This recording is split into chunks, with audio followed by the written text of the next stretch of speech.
Yes, ready, start. At present, there is no statutory definition of a political party. It is proposed to rectify this defect by incorporating a statutory definition in the Representation of the People Act 1951. Section 8 of the Act already deals with disqualification on the ground of conviction for certain offences. In order to control the nexus between persons with criminal record and election activity, and to include more offences in this section, suitable provisions have been incorporated in the bill.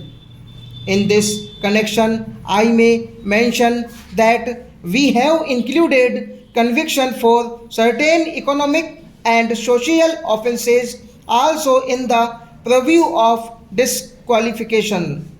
Offences under the recently enacted Religious Institutions Act 1988 have also been included as disqualification. Modernized tools based on latest technology are increasingly being resorted to as aids to decision making. The proposal for the introduction of electronic voting machine side by side with the existing ballot paper system should be viewed in this light.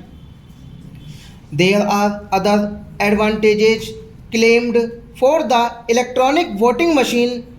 It is cost reducing, easy to operate, and can act as an indirect check on rigging ballot paper, rejections, etc.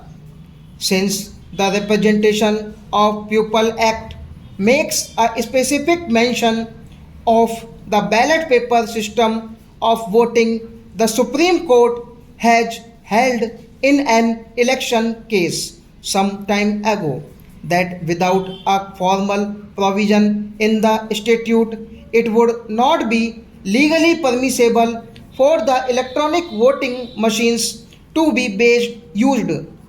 The Election Commission would, however, exercise this direction after considering the availability of machines, the standards of voters, prevalence of antisocial activities, etc.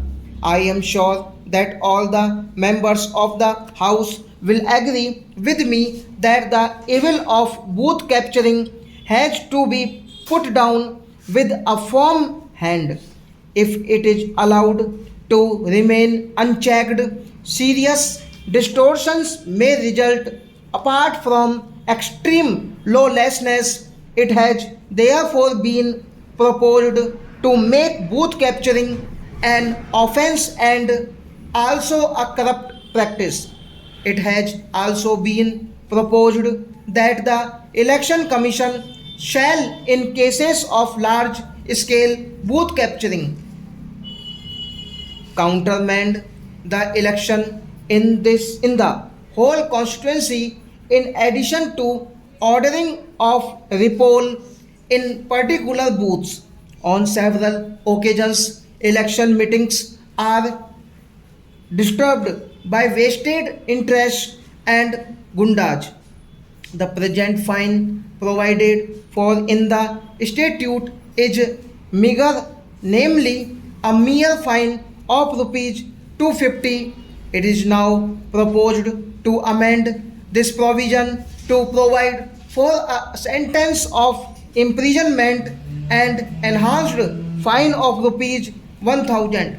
There was a proposal that delimitation of the constituencies could be undertaken afresh and the reserved seats be routed without bringing about any change in the total number of seats. Stop.